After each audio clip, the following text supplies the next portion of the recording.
शांति। ओम शांति। ओम शांति।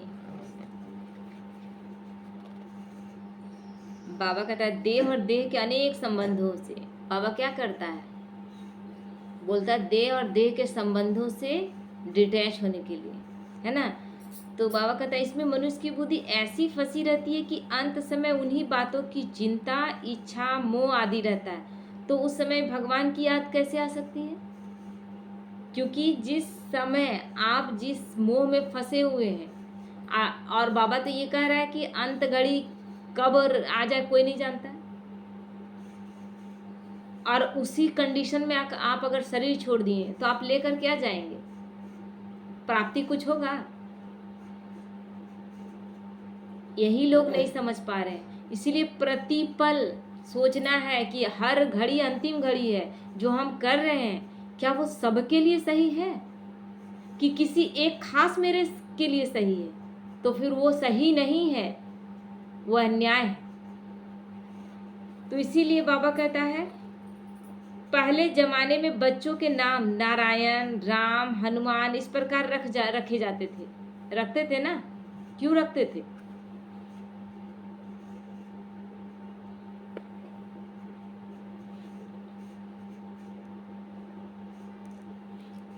क्यों रखते थे? क्योंकि शायद मनुष्यों की भावना रहती होगी कि अंत समय बच्चे को बुलाएंगे तो उस बहाने भगवान का नाम मुख पर होगा तो कदाचित भगवान का दर्शन भी हो जाएगा। लेकिन क्या हो जाएगा? केवल नाम आप रखें, और नाम को भी जीवन भर आप भगवान का नाम समझकर थोड़ी पुकारें, अपने बच्चे का नाम समझकर पुकारें। अंत समय में अगर पुकारेंगे भी तो ठीक है, नाम पुकारेंगे, लेकिन भावना याद आएगा? लेकिन अंत समय याद आए इतना अटेंशन रखने के लिए बच्चों का नाम भगवान के नाम पे रखा जाता था। तो यहाँ भगवान हमें सिखाता है कि हर पल हमें भगवान के याद में रहना है, तब अंतिम समय वो याद आएगा, नहीं तो नहीं याद आएगा।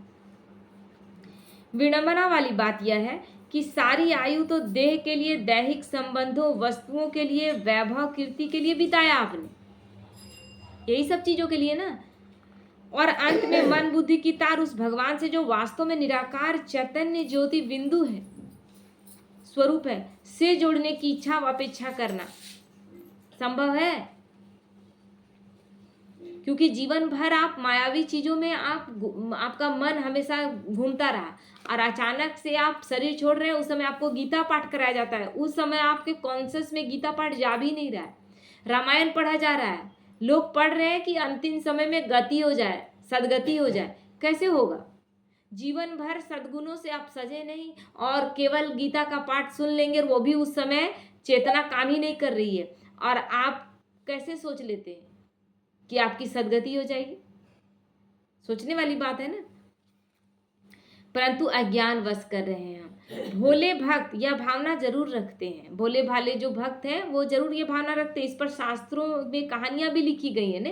कहानी था कि डाकू था और नाम अपने बच्चे का रखा नारायण ने, तो नारायण खाली बोला, बुलाया मरते घड़ी, और बस वो तर गया केवल नाम से। इसीलिए क्या करते हैं, अभी भी नाम जप करते हैं, 108 की माला ले लेते हैं, ध्यान भरे इधर उधर भटक रहा है, लेकिन नाम जप करते रहते हैं। देह में जो भिन्न भिन्न कर्मेंद्रियां हैं उनके अलग अलग आकर्षण, विषय या रस होते हैं। जैसे आंखों का रस है अच्छा देखना। अच्छा देखना मतलब क्या देखना? भगवान के अनुसार अच्छा देखना नहीं। इंद्रियों के वश अगर हम है तो क्या देखते हैं? किसी को सुंदर देखे खुश हो गए, किसी का अच्छा घर देखे, किसी का अच्छा कपड़ा, आकर्षण जाग गया। कोई गंदा चीज देखते हैं स्थूल में तो आंख फेर लेते हैं, फेरते हैं ना। जहां कुछ गंदगी दिखेगा आंख फेर लेंगे, जहां सुंदर चीज दिखेगा आकर्षण जागेगा। मेरा भी होता। मुख का रस है स्वाद लेना आदि, है ना, कि मुख का स्वाद कैसा है अपना। तो जहां देखे कोई अच्छा चीज, आप बीमार भी हैं लेकिन जो चीज आपको खाने के लिए मना है फिर भी वो आप खा लेंगे, क्योंकि मुख स्वाद लेने का आदी हो चुका है। तो वो अपना स्वाद का चीज ढूंढेगा, देखेगा, उसका मुख में पानी भर आएगा। तो बाबा कहते हैं शरीर स्वस्थ रखने के लिए भोजन आदि कार्य आनंद से करना अलग बात है, परंतु इंद्रियों के रस के पीछे भागना और अपने ही स्वास्थ्य को खराब करना, क्या यह उचित बात है? क्या ये चीज बात है? आज लाखों लोग हैं जो नॉनवेज खा रहे हैं नॉनवेज, और मतलब जीभ के स्वाद के लिए, और क्या बोलते हैं, नहीं खाएंगे तो शरीर कमजोर हो जाएगा। तो कितना आप मजबूत है? कहाँ मजबूत है? अगर केवल नॉनवेज खाने से सब कोई ठीक रहता तो हम ज्यादातर आबादी तो खा रही है, लेकिन कोई ठीक कहाँ है? कितनी सारी बीमारियां क्यों? डायबिटीज क्यों आया? गांठ के रोग क्यों आए? इतनी सारी बीमारियां हमला क्यों कर रही है? सब तो खा ही रहे हैं, और जो लोग नहीं खा रहे हैं लगभग वही स्वस्थ है। तो इसीलिए बाबा कहता है, कदापि नहीं। श्रेष्ठ मानव जीवन में सुख के आधार को विनाशी बातों में ढूंढना या औरों की उपलब्धियों के साथ अपनी प्राप्तियों की तुलना करके दुखी होना, यह बात श्रेयस्कर नहीं है, अच्छा नहीं है।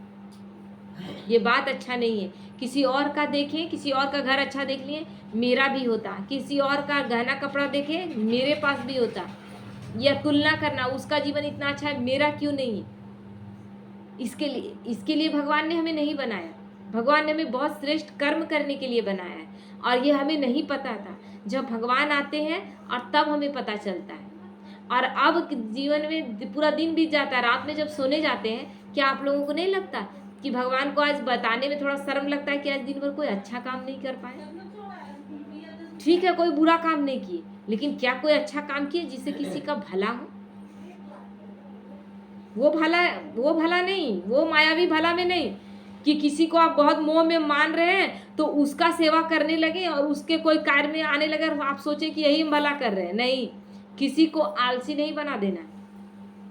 किसी को आलसी बना देंगे तो उसकी सजा आपको भोगनी पड़ेगी। और इस एक जन्म में नहीं, आप 84 जन्मों का भाग्य लिख रहे हैं। इस एक जन्म में आप जो जो कर रहे हैं ना, हर एक जन्म के लिए आप उस आत्मा के साथ अपना भाग्य लिख रहे हैं।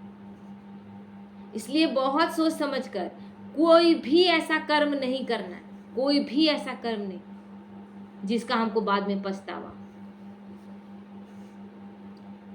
तो बाबा कहते हैं, इंद्रिय सुख और अतीन्द्रिय सुख, इन दोनों का आपस में अनुलोम विलोम का संबंध है। इंद्रिय सुख अल्पकाल के लिए, और अतीन्द्रिय सुख जो हम उस सुख में डूबे रहते हैं। 21 जन्म हम सुखी सुख पाते हैं। अभी जो अतीन्द्रिय सुख संगम युग में भोग लेता है ना, वो 21 जन्म दुख पाता ही नहीं, इतना लॉन्ग टाइम के लिए।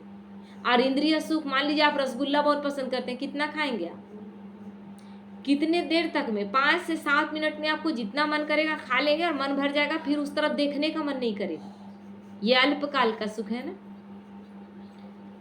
आप बहुत अच्छा कपड़ा पहन लिए, बहुत मेकअप उकअप कर लिए, सब करके निकल गए, बहुत लोगों ने बोला बहुत अच्छे दिख रहे हैं, बहुत अच्छे दिख रहे हैं। कितनी देर तक ये सुख?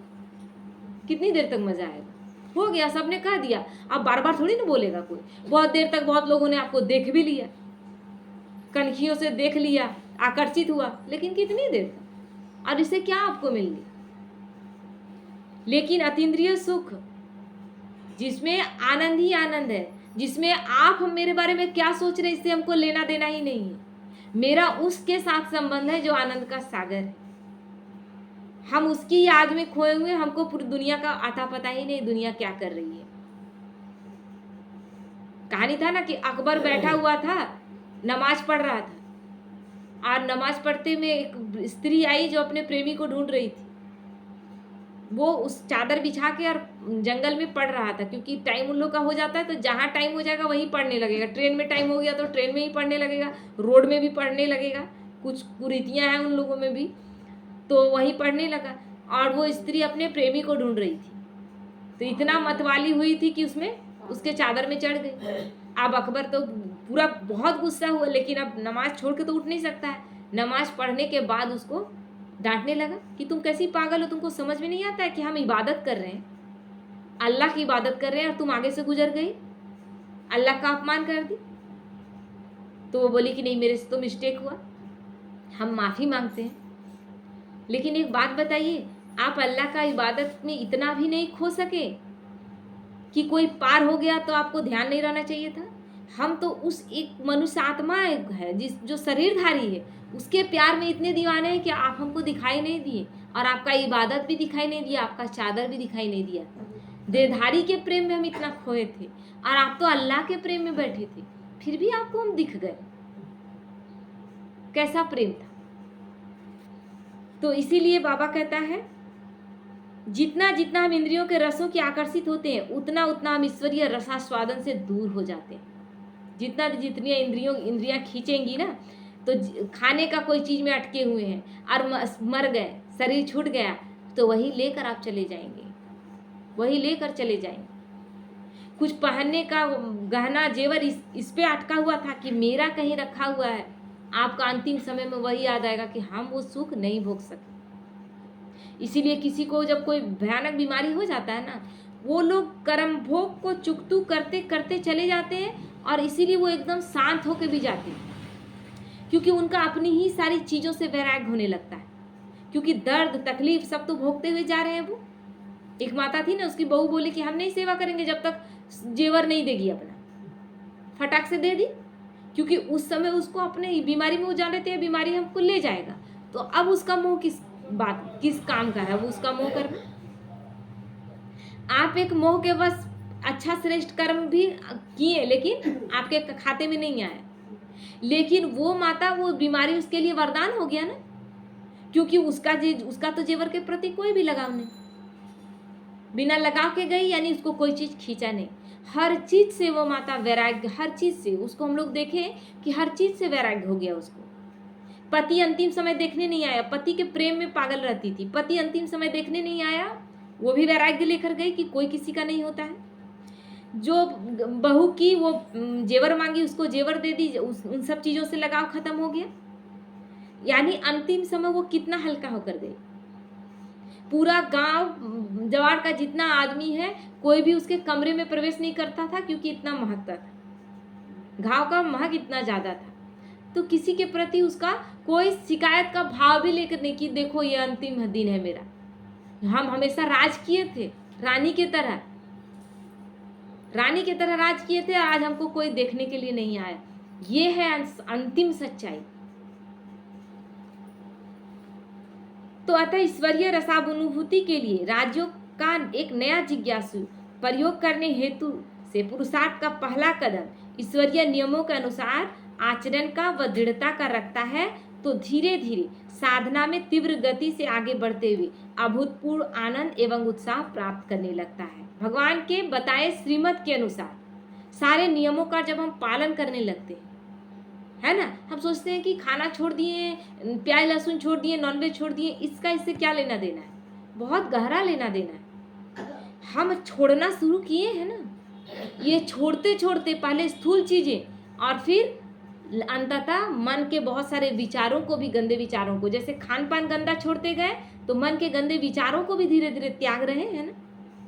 और यही त्यागना शुरुआत होता है स्थूल से, और वो सूक्ष्म में आता जाता है, और उसके बाद संपूर्ण त्याग हमारे अंदर से सारी गलत चीजों का हो जाता है। तो ये छोटी बात नहीं है, ये संयम है।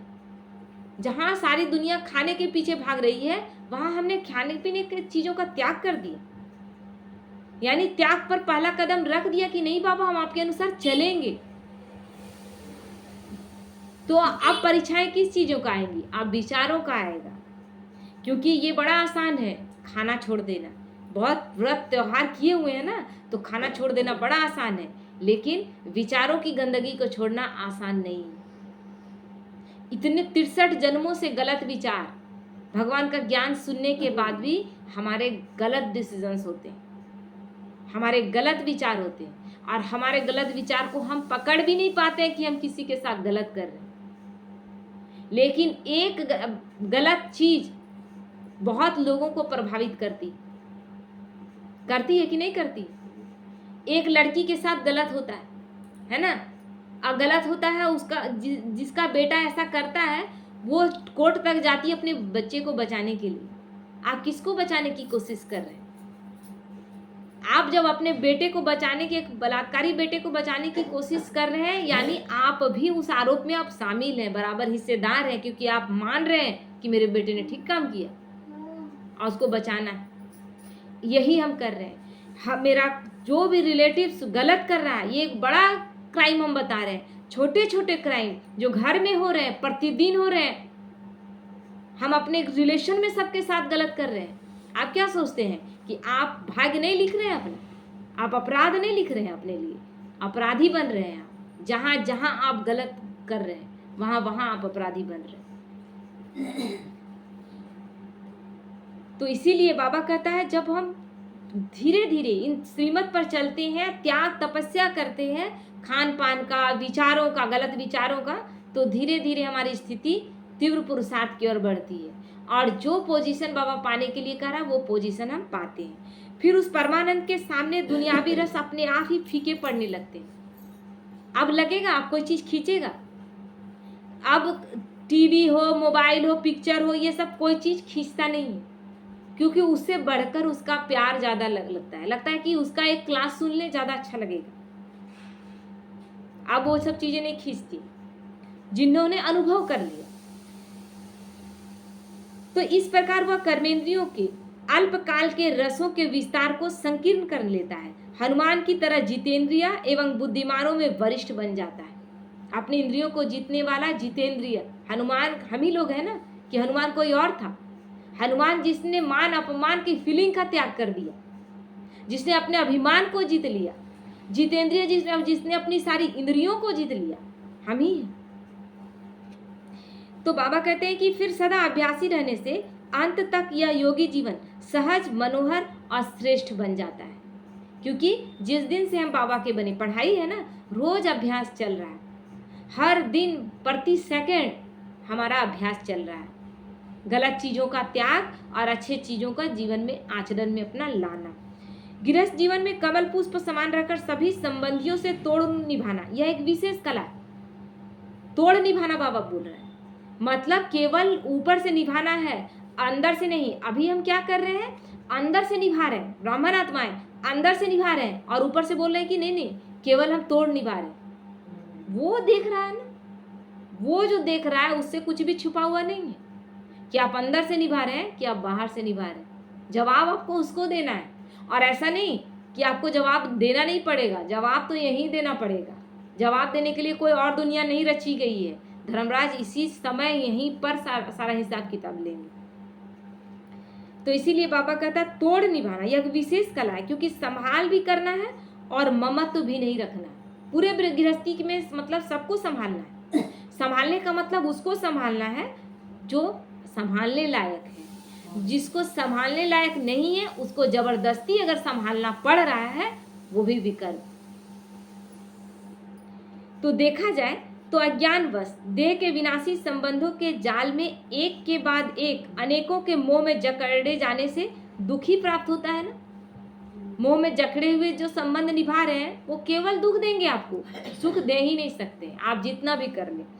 तो अब संगम युग में चढ़ती कला के समय जब भगवान हमारा सच्चा साथी बन गया है, तो क्यों ना हम सभी संबंधों का रसपान एक बाबा से ही करें, क्योंकि बाबा के अलावा और कोई नहीं होगा हमारे साथ, कोई भी नहीं होगा हमारे साथ। कोई ना आया है ना कोई जाएगा, और हर पल जब आए थे तब भी वो था और जब जाएंगे तब भी वो है। तो भगवान के लिए कहते हैं त्वमेव माताश्च पिता त्वमेव, गाते हैं ना। क्यों गाए थे, कुछ रहा होगा कि बस यूं ही गाए थे, फॉल्स में गाए थे। तो जब एक भगवान से ही हमारे सारे संबंध जुट जाते हैं तो लौकिक में किसी भी नजदीक संबंध की कमी हमें परेशान नहीं करती। आप परेशान करता है, वैराग्य आता है, और भगवान ऐसा ऐसा लाता है ना सिचुएशन कि सबसे वैराग्य होता है। लगता है हम इसके लिए इतना किए लेकिन मेरे बारे में एक पल भी नहीं सोचा, मेरे शरीर के कष्ट के लिए एक बार भी नहीं सोचा। ये वैराग्य लाता है कि कैसा इसका है कि इसके हर छोटे बड़े दुख में क्या कर रहे हैं हम, यही कर रहे हैं ना, हर छोटे बड़े दुख में हम साथी बने, और जब मेरा बात आया तो मेरे प्रति जरा सा भी मोह ही नहीं। और ये वैराग्य लाता है। फिर लगता है कि एकदम अंदर से आवाज उठता है, आत्मा से आवाज उठता है कि नहीं कोई अपना नहीं। यही वैराग्य जरूरी है। इसलिए उन आत्माओं का धन्यवाद दे जो आपके जीवन में ऐसा सिचुएशन लाते हैं ना, उनका धन्यवाद दे। वो हमें जकड़ नहीं रहे, वो हमें छुड़ा रहे कि छूटो, हमसे छूटो, हमसे मत जुड़ो, हमसे जुड़ने से कोई प्राप्ति नहीं है।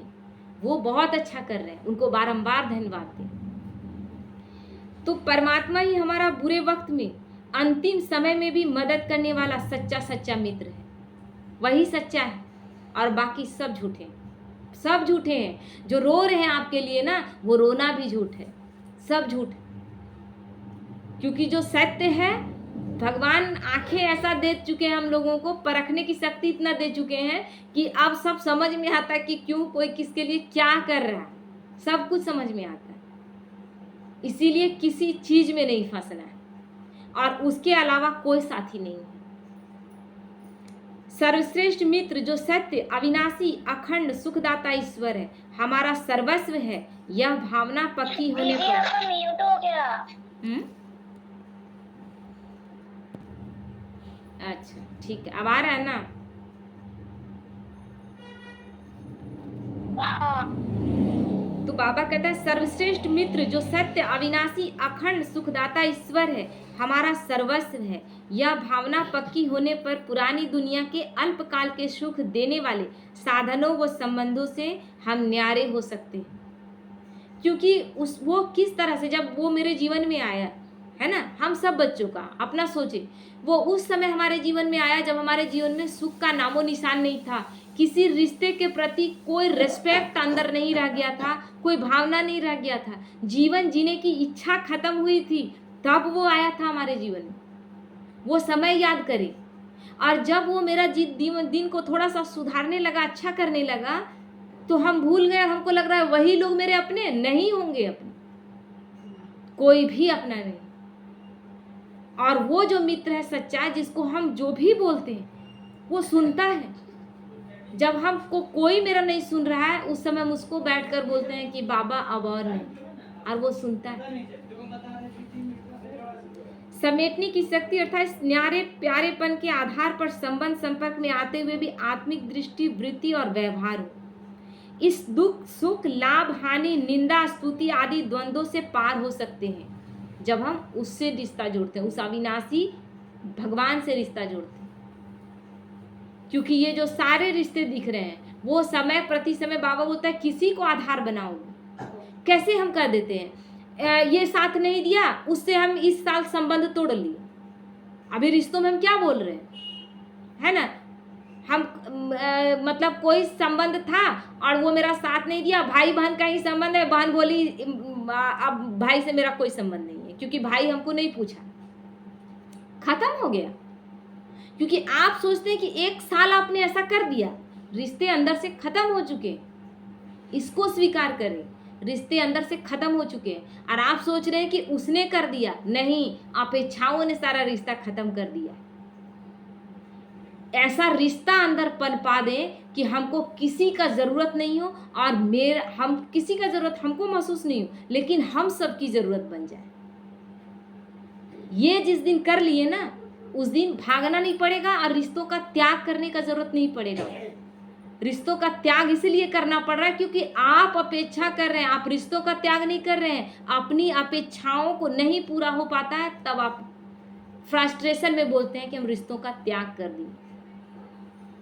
कड़वा है लेकिन सत्य है, क्योंकि हम सब लगभग उसी पोजीशन पर खड़े हैं। बाबा का बन जाने के बाद अपेक्षाओं का धीरे धीरे त्याग हमारे अंदर हो रहा है। जितना ज़्यादा हो जाएगा उतना अच्छा है। हम उस हर एक आदमी को जिसके प्रति हम त्याग देते हैं कि ये रिश्ते अच्छे नहीं हैं, उसका केवल एक अच्छा बात याद कर ले, अच्छा बात याद कर ले कि उसने कभी कभी मेरा बहुत साथ भी दिया होगा। क्यों नहीं याद कर रहे? एक बार वो कभी नहीं साथ दिया वो याद रहा, और कई बार वो साथ दिया तो भूल गए। ऐसा क्यों? अपेक्षाओं का त्याग करें। रिश्ते त्यागने से कुछ नहीं होगा, क्योंकि रिश्तों में तो कुछ बचा ही नहीं है। त्याग करें कि नहीं करें? भगवान जब आया तो बोला दे सही दे के सब संबंधों का त्याग करो। तो आप कर रहे हैं तो क्या गुस्से में नहीं करें, कर दे, क्योंकि कर देने में ही भलाई है। तो इसीलिए बाबा कहता है कि आत्मिक दृष्टि माना शत्रु मित्र सभी को समभाव से, भाई भाई के नाते से देखना, सबको भाई भाई के नाते से देखना। यदि किसी से मन मुटाव हो जाए तो हम ही पहले झुककर दोस्ती का हाथ बढ़ा लें, स्नेह का भाव पैदा करें। क्यों बाबा ये बोल रहा है? हमें कर लेना है, हम बिना अपेक्षा के करेंगे, आप अपेक्षा से करें, अपेक्षा का त्याग करें, स्नेह का भाव पैदा करें। फिर भी कोई ग्लानि या विरोध करे तो उस कर्म का जिम्मेवार वही है, हम नहीं है। अतः हम सबका शुभ ही सोचकर अपने श्रेष्ठ कर्मों में ही व्यस्त रहे। उस समय यह समझें कि हर आत्मा एक्टर का अपना पार्ट निश्चित है। इस प्रकार घृणा भाव को जो समाप्त करता है वही साक्षी रहमदिल होने के कारण भगवान को प्रिय है। कौन क्या कर रहा है उसे नहीं, हम अपने रिश्तों को बाबा बोलता तोड़ निभाने के लिए बहुत अच्छे से निभाएं और सबके लिए रहमदिल बन जाए। किसी के लिए कोई घृणा का वैराग्य बोला है, घृणा तो रखने नहीं बोला भगवान, घृणा करने नहीं बोला है, नफरत करने नहीं बोला है, लेकिन वैराग्य हो किसी के प्रति, कोई लगाव झुका कि ये मेरे लिए ये करता नहीं करेगा। और जिस पे जितना ज़्यादा आप झुकाव और लगाव रखेंगे, अपेक्षा रखेंगे, वो उतना दूर जाएगा भगवान के बनने के बाद। क्योंकि भगवान क्या करता है, सब चीज़ों से हटा रहा है हमें, तब तो अपनी तरफ खींच पाएगा। क्या? ओम शांति।